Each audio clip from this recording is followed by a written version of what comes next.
Welcome to another episode of Room 36. Today we have my dad on the show. Hey, Dad. Howdy. How's your time in Ukraine going? Interesting. Yeah, what's interesting about it? Well, a couple of people got sick. Yes, you didn't. Congrats on the I negative did not. test. Thank you. Yeah, I got sick. I'm still getting over this fatigue thing that's going on. And so, Dad, do you have a lot of experience in front of a camera? More or less. When was the last time you did a video thing? I make climbing videos all the time. Yeah, You know that. yeah, you make a lot of climbing videos, but that's your element. More or less. And by the way, you have a big YouTube following, as far as I understand. Sort of. And not very big. How many followers do you have there? I don't really pay much attention. Maybe 300 maybe? I don't know. You don't check how many views you're getting and all that stuff? Once in a while. What's your most viewed video? Most viewed video would be climbing Devil's Tower in Wyoming. I think it had over 30,000 views last I checked. Okay, and who were all those viewers? I have no idea. Bored people. 30,000. Oh, I think I checked and it said you have a 40,000. Really? Yeah. Oh, Yeah, I haven't you're checked. getting I haven't checked for a long You're time. going to get to monetize soon. I think you need 1,000 to monetize. 1,000 1,000 subscribers? subscribers, I think so. That's what I read. Okay, what's your motivation for putting those videos up there? I just having fun. Okay, that's what we're doing here. That's Yeah. maybe we'll get 40,000 on this Yeah. video, Dad. But I do have some upcoming programming on television. Uh-huh. What's that about? Being an expert biologist Mm-hmm. I'll see. I have a. I don't know if I'm supposed to say. It's coming up at the end of August on Discovery Channel. On Discovery Channel. Yeah, Discovery Channel. Wow, it's gonna No, I'm sorry. History Channel. Yeah, History Okay. Channel. All right. So you'll send a link. Will it be on YouTube? Perhaps. I don't know. I don't know what they're planning on doing. Cool. So, but it'll be on TV, so I'm going to set them all for record. Okay. The last time I think we did a video together was I was 17. 2009. Yeah. Was I 17? Yeah, 17 years 12 old. years ago. Yeah, I'm still kind of haunted by that video. 12 years ago, I think in 4 days, if I recall correctly. So for our listeners, maybe you can tell them what was that video about? What was that video about? That was a day we spent climbing Lost Arrow Spire in Yosemite Valley. How'd you describe Lost Arrow Spire? It was spectacular. Climbing 3,000 feet above the ground, dangling on a rope, crawling across to get back to the rim, and you were sick the whole day, Yeah, and your mother was very worried about you. that's the thing that happened. Apparently, I get sick for our videos, Dad. Yeah. What's with you? I don't know. I haven't been sick for a long time, so I was due for something to happen. So you're a biologist. How'd you get into all of that? I just never grew up. You never grew up. That's right. Started as a kid, still a kid. How'd that work as a kid? Did you read biology textbooks from the age of 5? Well, we were on vacation in New Jersey, I believe, and I was about maybe 7 years old. And maybe 6 years old. I think it was 6 years old. And my dad caught a snake, a little ringneck snake. And that was the beginning. No, it was a green snake. He caught a green snake, and I used to have nightmares about snakes. I was scared to death of snakes. I still remember some of those nightmares I had being in the bottom of a big, huge pit filled with snakes, kind of like Indiana Jones. Yeah. And my dad, has this little snake, and we're playing with it, and it didn't try to bite me. It didn't, it was harmless. And so we went on another hike, and he turned over all these rocks and logs, and and he caught a ringneck snake. Okay. So we took the 2 snakes home, and I fell in love with snakes after that. And you guys kept a bunch of snakes at home, didn't you? Oh yeah, for years. My brother, I have a twin brother, and he still has lots of snakes, but I got tired of keeping them. Okay. They ever escape from their Oh aquariums? yeah, oh yeah. We had some nice adventures with that. What's one that comes to mind? Well, there was a garter snake we caught, and it was inside of like a fish bowl, and it had a netting on the top, I think, and a rubber band around it. And somehow, my mother saw some dirt around a plant that was on the furniture, I think, where the cage was at. And so she was looking at the at the dirt there, and all of a sudden she looks up at the plant, and this head's sticking out of right in front of her. She screamed, and I'm like, I was right there in the living room when it happened. So it was a snake. So I don't know who. Somebody caught it, and we put it back inside the fishbowl, and then an hour or two later, it had like 10 babies, live birth. What'd you do with all the babies? Oh, we kept them. All of them? Yeah, we'd feed them worms, and they were eating it. But the first two snakes, I remember we kept them for a little bit, and I had this brilliant idea that I would turn them loose in our backyard, and we'd have these snakes, and there were some places underneath, some we had some rocks, some like stepping stones. And so I turned them loose, and they went crawling along the fence, and my mother, I guess, came out and saw what I was doing, or somebody did, and the neighbor did, and they tried to catch them. Snakes got away. So I felt kind of stupid. So your mom wasn't a fan of the snakes? No, but there was another occasion. I remember years later, we had a water snake that I caught, and it had gotten loose, and we didn't say anything to her.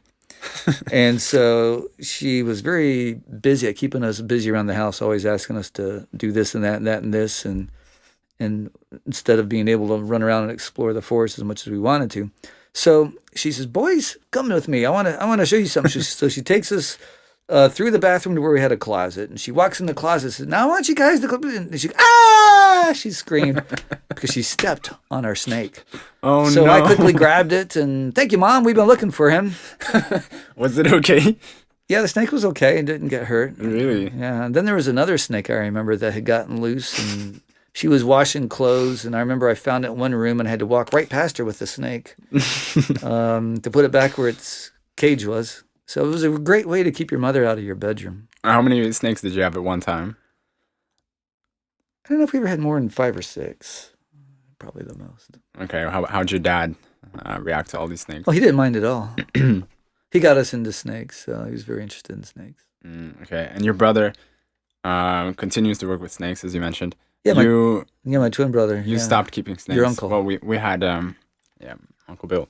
Shout out to Uncle Bill and Uncle Robbie and Aunt Kathy and all of them. We had some snakes growing up, I think, didn't we? You? Yeah. I don't know if we really kept very many. We had a garter snake, California king snake. We had a California king snake that got loose. Got loose in our house, so we never did find it. But I got into snakes pretty quickly in Trinidad. I think I got into birds first of all, with you. I think so. Yeah. Yeah. You wanted to be. Yeah. You're really into birds, and then you got into snakes, and then you got into whatever else afterwards. Basketball, maybe. I'm not sure. Sports. Oh, that started when you were a baby. Basketball? Yeah, you called it babba ball. Babba ball. Yeah, you were a little kid about this big, and you'd hold the basketball, which was bigger than your head, and you'd look up at the basket up there, and one of the teachers down there said we should make a poster of it and call it Ambition. A little kid with a basketball. What is it that fascinates you about animals? Animals, they move. And you teach. They're fun to find. They're fun to catch. Uh-huh. Used to be a lot of fun catching them. You teach wildlife. I am a biology professor at Pacific Union College, which is right here in California. And what are the classes that you teach? What's marine biology, intro to research methods, ecology, vertebrate biology, field biology, which is either tropical biology or polar biology, depending on where I take students. Okay. And energy and climate change. I teach some environmental science classes. Pollution and environmental quality, which I believe you took from me. And animal behavior. I used to teach some other classes like Naturalistic California. And which one is about it for now. Which one is the most conservation exciting? Biology. Which one's the most exciting for you to teach? Most exciting? Did I say vertebrate biology? I don't know if I said that during winter quarter. So, yeah. Okay. Most exciting? I don't know. I like marine biology a lot. Vertebrate biology. Yeah, probably those two. No, actually, the most exciting is field biology because I take students on trips. Where have you gone with them? For field biology classes, I've taken them to Alaska, Fiji, Brazil, Honduras, and Kenya. But I've also taken students on trips elsewhere for research trips. 9 different countries with students so far. Okay. You've traveled a lot. You've been all around the world. Now we're here in Ukraine, which is something new. My mom's sitting over there. She's from a different country. Hi, Mom. How'd you end up in Paraguay, and what was that experience like for you? Besides meeting your wife there, my mom. I had just graduated from a master's degree at University of Michigan, and when I was there, I wanted to go somewhere else. I was what we called a student missionary in Micronesia for a year as a college student. That kind of whet my appetite for travel back in when I was 19, 20 years old. So I saw some signs for Peace Corps. They had some cards, and so I filled it out and sent it in, and they gave me a couple of long, like 45-minute telephone interviews, and they offered me the job in Paraguay. So I went there as a wildlife biologist. Did you know anybody who'd done Peace Corps, or you just went on a limb? I had met a few Peace Corps volunteers when I was in Micronesia, so that's where the idea first entered my head. Okay. Actually, I want to hear more about Micronesia. I know you have a lot of crazy stories from there. So let's start there and then get back to Paraguay. Paraguay, Yeah, we can go chronologically. So what was up with that? You went to Micronesia on a whim? Well, see, when you want to be a wildlife biologist, there's only so much wildlife where you live. You want to go see it everywhere in the world, and birds became, the big thing for me and my brother. We kind of transitioned from snakes to birds. And although he never progressed and advanced as much as I did. In what? But, in birds. In birds. But actually we both took a scuba diving course during our senior year in high school. And we did our open water dives in Florida afterwards on the coral reefs there. And I spent a lot of time reading books about sharks and really want to do some marine biology kind of stuff. That didn't scare you from the ocean? No. So, I read a lot of books. I read a lot of stuff about sharks. I was fascinated by them. So I thought, I heard about this student missionary program they had at the college, and so I signed up right away, and I thought it'd be really great to spend a year on a little island. It was a very good spiritual experience as well. But as a wildlife biologist, it was a fabulous adventure. So I raised the money and I flew there, and I wound up teaching in a little school for 9 months. And when I wasn't teaching, I went on long hikes and I went snorkeling and I did some scuba diving. And the sharks were rather interesting. The sharks were very common on the island. I still remember the first one I saw was actually in the Marshall Islands rather than in Micronesia. And I just followed it around, but on the island on Kosrae in Micronesia, the first shark I saw there, I think I was wading in water. There were about 2 or 3 of these things just swimming around me, and they had their fins sticking up. And so I jumped up on a rock and stood there. And the sharks were swimming around, and I thought, I wonder what would happen if I, start wading in the water. So I started wading in the water. Whoosh, they took off. So I realized they were more scared of me than I was scared of them. So I had fun. It was kind of fun chasing sharks after that. And then when you're snorkeling in the water with them, they're very curious. They would kind of swim, they kind of follow you and look at you a few times. But if you swam toward them, they would just turn away and go. There were 3 species of sharks there. Did you ever try to feed them? I did. What did you feed them? I did. I had a little tiny camera. It was one of those 110 film things, very low resolution. And I took photos of sharks. I remember I was diving with, it was about 50 feet underwater, and there was a pack of like 5 gray reef sharks that were swimming around. And they were doing these exaggerated motions. We were spearfishing. So one night we had speared like a whole bunch of fish, and I counted 14 sharks, and I decided it was time to get out of the water. I was getting scared. One night. I probably counted some of the same sharks. Flashlights and... Oh, yeah. Some of the same sharks, I'm sure I saw multiple times. But anyway, this one time it was during the day, and there were about 5 sharks swimming around.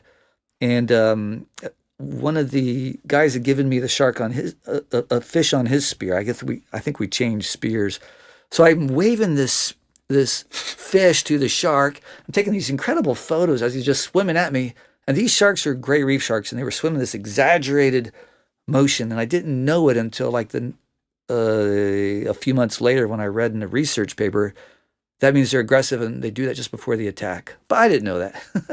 Whoa. So ignorance is bliss. Whoa. But they never attacked. No, and luckily they'd never attacked, and my photos got lost in the mail, so I never got to see my photos. Oh, That was very shucks. disappointing.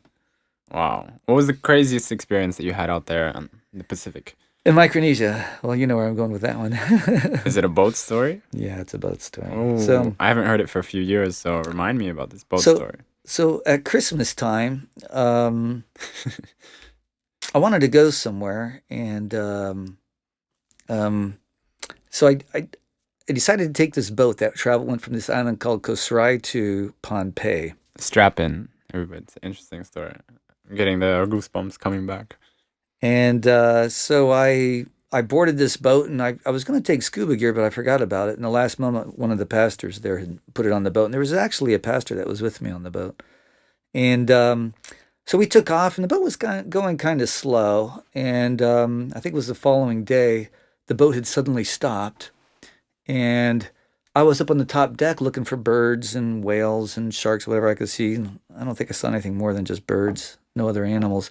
But the boat had stopped, and it was kind of rocking a little bit, and I looked over the edge, and I saw somebody throwing buckets full of water over the edge. And I thought they were cleaning the toilets, which are a real miserable mess because you sit there in the toilet and you get all cleaned up, and all of a sudden, and so I was glad they were cleaning the toilets, and I thought, man, I want to go snorkeling with them. And I was alone on this top deck, and so I went down below, and a bunch of guys had life jackets on. So they went down to the next deck, and there were more guys with life jackets. I went down to the bottom deck, and there were about 100 people there, passengers. Everybody had life jackets on except for me. So I got worried. I thought, what's going on? So I asked the pastor. He says, well, the boat's sinking. They told the women, there's not enough lifeboats for everybody. It's what I was told. And so the men are supposed to jump in the water, and the women in the lifeboats, women and children. And I suddenly remembered I had my scuba gear there. How far were you away from shore? I don't know. Was it going to be bad? 25, 50 miles, something like that. Okay, you were way out. Yeah. And I knew the water was going to be cold because I was skinny back then, and and I get cold in the water. And so... do you know if there was supposed to be a rescue boat coming for you guys? That came later. Okay. So I asked the first mate, I believe was his title, what was happening, and he said that there was a gap in something that surrounded the propeller. There was like a gap there that had fallen out, and they had some guys snorkeling. They couldn't reach it. So I said, do you need scuba gear? He said, yeah. You got some? And I'm like, yeah, I do. But I only had like 300 pounds of air in it because you're supposed to stop at 500, but I take it down a little bit more. I take it down to 300, and it may have been only 200. So you had almost an empty tank. Yeah, almost an empty tank, and so I was a little worried about that. But he gave me a towel, and so I jumped in the water with this towel, and I swam down. And the first thing I did is I looked for sharks because sharks get really big out there in the ocean. And I couldn't see the bottom. I mean, it was, What kind of sharks do they have probably out there? 10,000, 15,000 feet. What kind of sharks do they have out there that are dangerous? Oceanic white-tip sharks, tiger sharks, sharks you don't want to meet unless you got some way to defend yourself. So I swam down, and I stuffed this rag inside. I saw the propeller, and so I stuffed the rag into the gap, and the boat was just heaving back and forth, and I remember just hanging on to this thing. I was afraid something was going to hit me in the head. And so I looked at my regulator, and it said, my pressure gauge said 100 pounds. My regulator is in my mouth. And I thought I better get out of here. So I swam out and came up to the surface, and they pulled me ashore. But for some idiotic reason, I wanted to go back in to see what was happening. And I jumped back in. And then they had a hard time with snorkeling gear just to look around. I don't know why. So you went back and looked at the stuff you did? Yeah, some of it was coming loose. It was, and then they pulled me back in, but they kept dropping me in the water, and that was a little. I mean, I remember hanging on the rope, and it would yank me out, and I go underwater and yank me out, and they pulled me in, and I was pretty tired by then, and then the first mate took me down to the bottom of the ship, and there was some men there. They were passing buckets to each other. There was some big huge pump, and I guess there was excess water coming out of the pump. They had pumps running. And there was water sloshing all over in the bottom of it was like maybe halfway up to the knees. And so they had a water coming out of a pump, and they were filling buckets, and they had like 3 guys. They were just like passing it up and throwing it over through a porthole. And then there were a couple of guys that were whittling these big blocks of wood. And I asked them, are we going to sink? And they said, no, I don't think so. And they did tell me the water had just slowed down a lot. And they said they were going to whittle the blocks of wood and they were going to push it down through the propeller shaft to block it up. And so then they offered me some food to eat. And we all slept that night on the boat. Next day, boat came out to rescue us about 24 hours late. Okay. So it was effective. Now, they were told to load all the passengers from our boat to the other boat, but the captain says, no, we think we're okay. So they accompanied us the rest of the way back to the island of Pohnpei. Mm-hmm. Apparently, we were going very slow because only one propeller was working. There were two of them. And so it took, I think, about 4 days. I think it was 3 nights we spent out there to get to the island. Then after the boat was on the island... You were in the newspaper, didn't you? Sort of. I got some publicity out of it. Not that I asked for it. But the boat never left that place. They had a typhoon a few months later, and it went... It tipped over? Yeah, it was a wreck, because I saw it like 5 months later when I went through there again. It was 5 or 6 months later. The boat was out there on its side on the reef. So it's probably still there, rusting away. Sheesh. So you were out there for 9 months total? 9 months, yeah. And did you get fed up at the end of living out there? Did you want to go home? I kind of got fed up in the beginning. The first few months I had a lot of... I was very lonely. Missed home a lot. I was incredibly lonely. You didn't have any buddies? Yeah, there was one guy that taught in the school with me. We lived together. And we were very different, but we became best of friends with time. Is it an American guy? Yeah. Yeah. Okay. You keep in touch? I do. Really? You may have met him in Tennessee when you were there visiting my dad. Yeah, Doug Penner. I don't know if you remember him. Good guy. Cool. So you went back home and you had an appetite to go somewhere else? Yeah, when I went home, I didn't want to go home. I was ready to go live somewhere else. Yeah. Okay, you ended up in Paraguay. How long did you live in Paraguay before you met? Well, before I went to Paraguay, I worked at Camp 1 in Yosemite National Park for 3 And summers. that's where you started really That's where I started the a rock lot. climbing stuff, yeah. Which still goes on to this day. Yep. Climbing is a big hobby. You did some climbing in Ukraine recently. I did. Yeah, just one day. Just one day because you weren't well enough to climb more. I know. Next time, somewhere. So you started climbing in Wawona under the Yosemite National Park. guidance of Yosemite Valley. this guy, Mark. A friend named Mark Spencer, Mark yeah. Spencer. Okay. Who you never met. You need to meet him someday. Yeah. Shout out to Mark. Maybe he'll watch this someday. So what got you really into climbing at that stage? Actually, before I went to Micronesia, I climbed Mount Washington in the winter on a whim. Some friends of mine were going. They invited me, and it was terrifying climbing in the snow and ice. And That should have scared you off. well, you're supposed to have these full-size crampons on, which are, the big spikes on your boots. And they gave me what they call the instep crampon. I never heard of one before, never heard or seen one since then. All you had was 4 spikes in the middle of your shoe. What? Which meant that when you were going uphill, when you put the weight on your toes, you slide down. Okay. It was very bad, but it terrified me. But when my first day in Yosemite Valley that summer, I went there as a kid. We actually had a church service in the valley, and I couldn't listen to the sermon because I kept hearing, these climbers were walking past us and they had all this gear that was clanging and making noises. And I kept on hearing, on belay, belay on, climbing. And everywhere I looked in the valley, I saw climbers up on the rock walls. And I thought, I got to try that sometime. I'm going to do it like 4 or 5 times and have some cool adventures and then stop doing it because I don't want to die. Oh, so much for that. Well, you're still alive. Yeah. You did a lot more than 4 or 5 adventures. It's probably been about 1,100 days, maybe 1,200 days by now of rock climbing. Yeah, you document all of it. Yeah, I do. Keep a journal. you have my climbing journal as well. I do, yeah. Uh-huh. Okay, so you did that for a few months and you went to Paraguay. Yeah. What were your first impressions of Paraguay and did you miss home when you got there? Paraguay. Did I miss home? No, I was anxious to leave home at that point in life. Okay. So Paraguay was flat. There were no mountains. I was not eager to go there. No mountains, no ocean. But it was a job working as a wildlife biologist in a museum, and I thought that was a cool opportunity. So it took me about 6 months to like the country. Wow. And Did you have any culture shock? oh yeah. Yeah. When you live in a new culture, well, you've gone through that. Yeah. I don't know how bad your shock was, but What was the shock especially like? if it's a very, very different culture where you don't. I mean, you're like a little kid. You don't know. It's like me being here in Ukraine. I don't know Ukrainian. So I mean, you're scared to go anywhere because if you go on a bus somewhere, the name of the town was Guarambare, and it probably took me about 3 weeks just to remember Guarambare.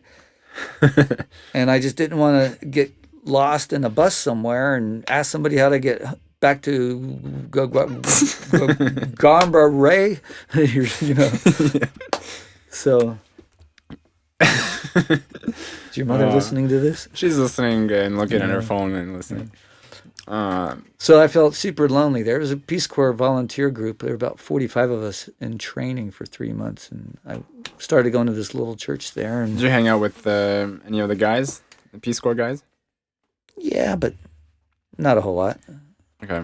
They weren't birders or rock climbers or something? No.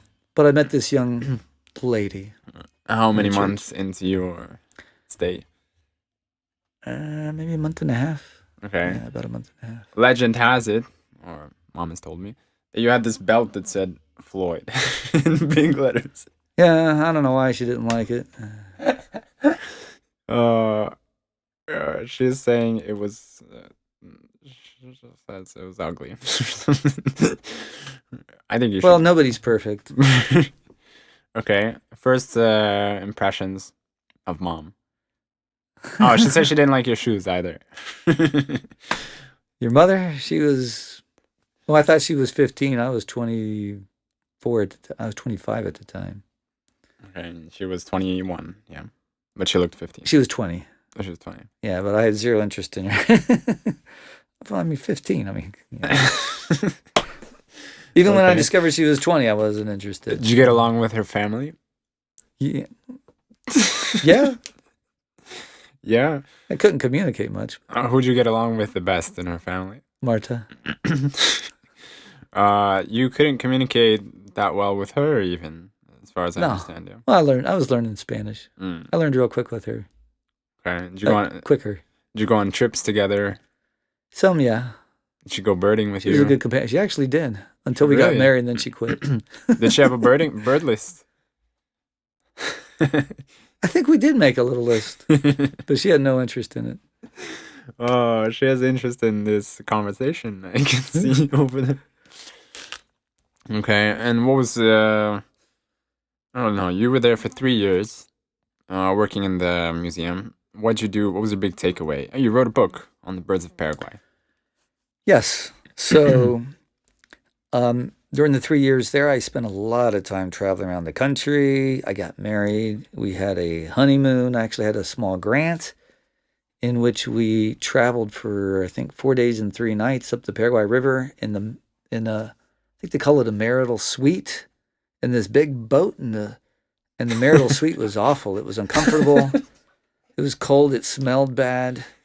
Your mother was very unimpressed. Oh, what a pleasant honeymoon. So then we spent the next week in this Native American community. We had to get there. It was like 20 miles away from. This is part of the honeymoon, yeah? I think it was 20 kilometers, so probably more like 12 miles from the town. So this is part of your honeymoon. Yeah, the honeymoon. Yeah, well, part 2. The first part was much nicer. We went to some nice resorts, including a resort along a river. But yeah, this was kind of part 2. So we camped in a little tent. Got eaten by mosquitoes and ticks. We had to drink water out of this pond that had weeds all growing in it. And the cows were drinking out of it. And so we would have to clear the water. You didn't have any water? Oops. We had to clear the water, fill up a water bottle, pop in a iodine tablet, wait, I think, 15 minutes for the iodine to kill anything living in it. And then we'd pray. And then we drink it. It was pretty crazy. And you stayed with a tribe? Actually, there were 2 tribes. They were both kind of the same people, but they had slightly different languages. They speak Guarani? No, they had their own little languages. they spoke a little bit. A few of them spoke some Spanish. Like Amerindian languages? The cacique, which is the chief, he spoke some English, but his son spoke a lot of English. Interesting. I love your pictures from back then. Actually, no, it was the cacique was the son. He spoke a lot of English. Not English, I'm Spanish. He spoke a lot of Spanish. We were able to communicate in Spanish. Okay, this is in Paraguay. Yeah, it was right on the border of Bolivia and Brazil. So Okay. When you were in Paraguay, you traveled to some other countries. yeah, as went well, to yeah. Argentina, Argentina? yeah, and Brazil. What'd you do there? I looked at birds. Okay. Did some hiking in Argentina. You published your research well after you left Paraguay, yeah? Yeah, so in Paraguay, I was able to do a lot of research when I was there. And like I said, I had this little grant. I actually went up to that region, I think, on 5 different boat trips going up there. It was rough, tough living in Paraguay and traveling around. It was very remote, some of these places. It was very uncomfortable at times. I got sick a lot. So after I returned to the States, I was able to publish a lot of the research. And then for my PhD dissertation, I basically wrote a book on the birds of Paraguay. How'd mom like moving to the U.S.? It was tough at first. What was tough about it? It was tough because she goes in the shower and she had no idea how to turn the water on. So it's middle of the winter and it's cold, and so I had she's calling Floyd. So finally I heard her calling us. I had to go there, and she's like trying to figure out how to turn the water on. And then there was a gigantic mosquito there. She was scared of it, and I'm like, that's not a mosquito, it's a crane fly. It's harmless. And she had a hard time. There was a lot to learn. The language, everything was new. I mean, Culture shock. Yeah, it was very tough for her. Okay. And yeah, you decided to go to another country, to Trinidad. Yeah, so after... Not long after living in the US. After about 3.5 years there in the States, we got a job in Trinidad. You were born by then? I was born. Yeah, and actually during that period, we actually went on about a 2-month cross-country drive across the country with you. All the way from California to the Mexican border. Yeah, I remember. To Canada, down to Maryland. Yeah. Yeah, the best part about you is when we were camping on a beach in Maryland, and you tried to eat the sand. And you cried, and we cleaned you up, and then we put you back down on the sand, and you tried to eat it a second time, and you cried, and we cleaned you up, and you did it a third time, and after that you learned. You started learning. I'm a stubborn guy. I'm a moth eater as well, as far as I understand. Yes. On that trip you ate a dead moth too. We had to pull it out of your mouth. I have a memory. I often think it's my very first memory in life of eating something like a moth. But I'm not sure. I just remember the texture of something gross and dead. You were too young to remember then. You would have been only about 8 months old. Okay. So then, for your second birthday, shortly before your second birthday, we arrived in Trinidad, on the island of Trinidad in the Caribbean. There's Trinidad and Tobago. So I got my first post-PhD job teaching in a college there, teaching biology. And did you have a culture shock there as well? Well, obviously you could speak the language. I did. It was English. Or could you? Because it was a completely different English, wasn't it? Yeah. I remember. Did you have a hard time? 2 guys would be standing there talking with each other, and I'm like hearing one and the other, and I'm like trying to figure out what they're saying, and they were speaking in English. Oh, wow. And then when I first started teaching, like if the students I was scared to death. Students would raise their hands because they'd ask a question. I'm like, I'm sorry, can you repeat that? They'd ask the question like, one more time, and then everybody starts saying it. And I'm like, eventually I would get it, but it took me quite a while to pick up on that accent. I'm just not that gifted, I guess. But you picked up on the language. Yeah. Okay, what was the real treat of living in Trinidad? What really appealed to me is I lived in a tropical country. Nobody had spent much time studying the biology there, and so I had a lot of opportunities for research that I would not have had as easily had I gotten a job in the USA. Okay. Yeah, I remember this very vibrant childhood full of animals everywhere. Lizards, snakes, birds. Yeah. Everything. Iguanas. Rainforest. Turtles. Poisonous snakes. And we go snorkeling too. Remember that? Yeah, I yeah. remember you. You know where you learned to snorkel? I don't. Where? You don't remember? No. In the bathtub. In the bathtub? In the bathtub. Really? Yeah. In fact, we would put coins on the bottom, and you would, with your mask and snorkel, you'd pick up the coins. And then we took you for your first snorkeling trip. Let's see. That would have been, I think, Christmas of 1993. Yeah, you would have been just a little over 2 years old, actually, I think, when we took you on your first snorkeling trip. It may have been later. I can't remember. Your mother might remember better than me. But yeah, you went on your first snorkeling trip on the island of Tobago, on the coral reefs there. Okay. How do you think I adapted to living in Trinidad as You a... know, I think you were 4 years old when you went snorkeling the first time. Okay. You adapted really well. In what sense? Everybody loved you. Why'd they love me? I don't know. You were different, I guess. I think I got the language thing. That was one of my first English. Yeah, you kind of picked up that Trinidadian accent. Can you still speak it? No. Yeah. Maybe it would come out. I don't know. Yeah, probably not. Yeah, you grew up there. You turned 2. Your second birthday was there. When we left when you were 11 years old. So we were there for 9 years. Was I a happy kiddo? Yeah, you're a pretty happy kid. You were mature too. You'd have these long conversations with college students who were visiting all the time. Yeah, I have a lot of good memories of them. And they gave you a lot of attention. They did. Why'd you leave Trinidad? So I wanted you to spend some time living in the States. You moved to And the States for me. in part because we had problems with your mother's immigration status. She had a green card. You're supposed to live in the States with a green card. If you don't have it, you're supposed to have I can't remember what it was, some other document, and that cost a bunch of money. You had to renew it every year, and it was just a pain, and so we kind of had to move back. Is that why we moved to the U.S. Virgin Islands? It was the first job offer I got, yeah. Okay. U.S. Virgin Islands. So that settled the issues with her legal status. That's correct. Okay. How does St. Thomas or how do the Virgin Islands compare to Trinidad? It was For you. It was a good stepping stone.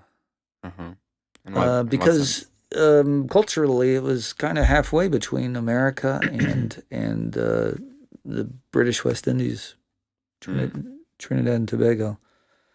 They even drove on the left side of the road, but in American cars that had the steering wheel on the left side rather than the right side, which made it more difficult. Yeah, it sounds like a trivial thing, but I remember as a kid we had a huge issue with the right side, left side of the road when we visited what was it, Maryland, New Jersey, New York. Yeah. I remember in New Jersey. But we had a trip. You and I had a trip. Yeah, I remember together. you and I were. Yeah, the problem is I would put little signs. I guess I had just one sign on the dashboard.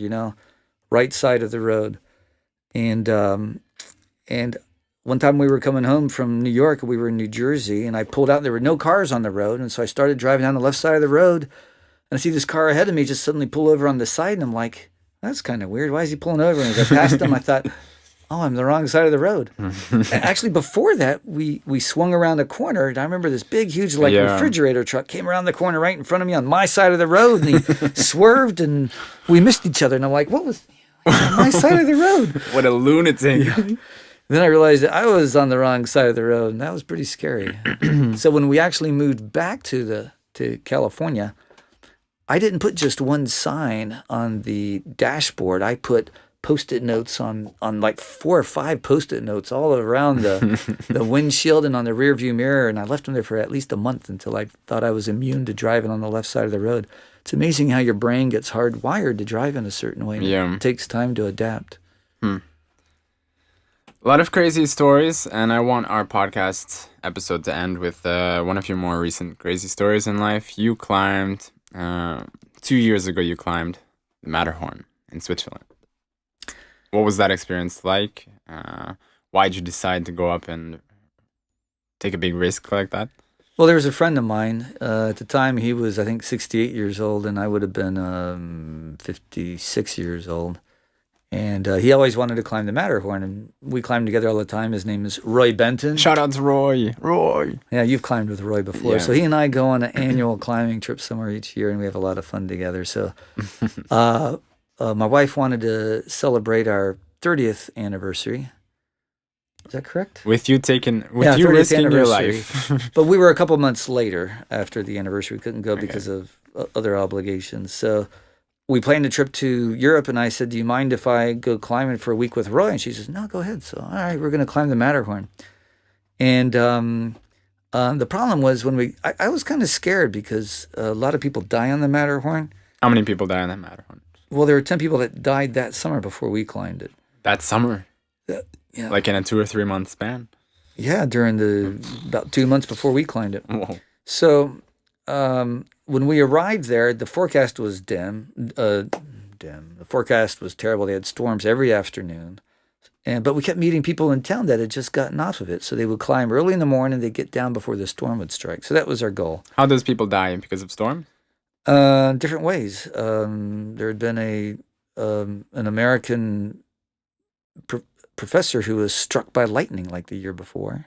Oof. And there'd been a lot of people just slip and fall, including the guide and the climber themselves, the client, just both go. So we made our arrangements and we spent the night in a hotel up there. We had to hike up to it, and then we took off early in the morning, and we were there was about a 40% chance of a storm at 2 p.m. in the afternoon.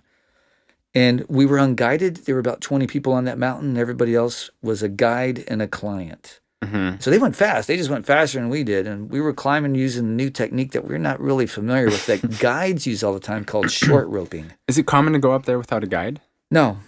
A lot of people do. Well, some people do, yeah, but it's not as safe. How much does the slower. guide cost? And you get lost. It's it's over $1,000. Per person? Yeah, With we're a guide. we're cheapskates. So we're dirtbags. There's no way we're going to pay for a guide. We're good climbers. We know what we're doing. So we climbed that thing for hours, and we were the last ones to get to the top. We got to the top at 11:30 in the morning.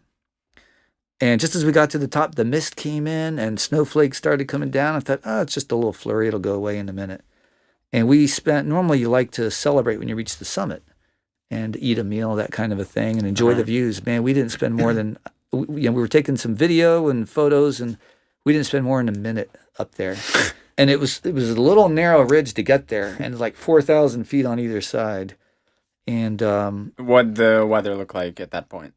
well, the whole time we were climbing, it was pretty sunny. I mean, there's some clouds down below, but there were no clouds that came in. Mountains create their own weather, and so all of a sudden there was this like mist. A cloud just suddenly came out of nowhere and enveloped the top of the Did you have a mountain. forecast at that point?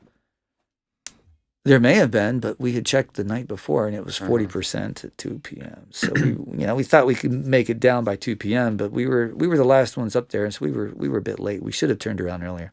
So we didn't spend more than a minute there, and we didn't want to. I mean, Roy went up, and we didn't want to pass each other. It was so narrow. We didn't want to, So we just took photos and videos. Let's get down. So we went down, and all I could think about is don't fall, don't fall, don't fall. So we tried going down. We went down the snow slope as fast as we could, and we got to the top of the first cliff, and it was just full snowstorm, just snow coming down, and we were like 1,000 feet above an emergency hut. And honestly, I wasn't sure if we were going to make it. And the idea came to me that there were a lot of anchors for rappelling on our way up. Yeah. So when Roy came and joined me, I said, "Hey, Roy, let's be cautious and just go down rappelling as much as we can and stay anchored to the mountain as much as we can." You weren't sure you're gonna make it at that point. A lot of things can go wrong when you're rappelling. Were you nervous? I was very nervous. I was terrified. I was not in a good mood. In fact, I was a little unhappy with Roy because he had pushed and pushed and pushed to climb that mountain. Was that one of the would you say that's one of the most scared you've been up on the rocks? Oh yeah.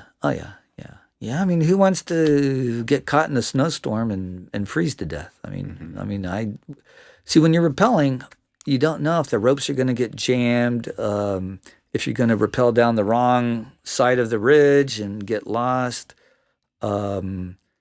You could rappel off the end of the rope, but to prevent that, I tied into the end of the rope, so there's no way that was possible. Wow.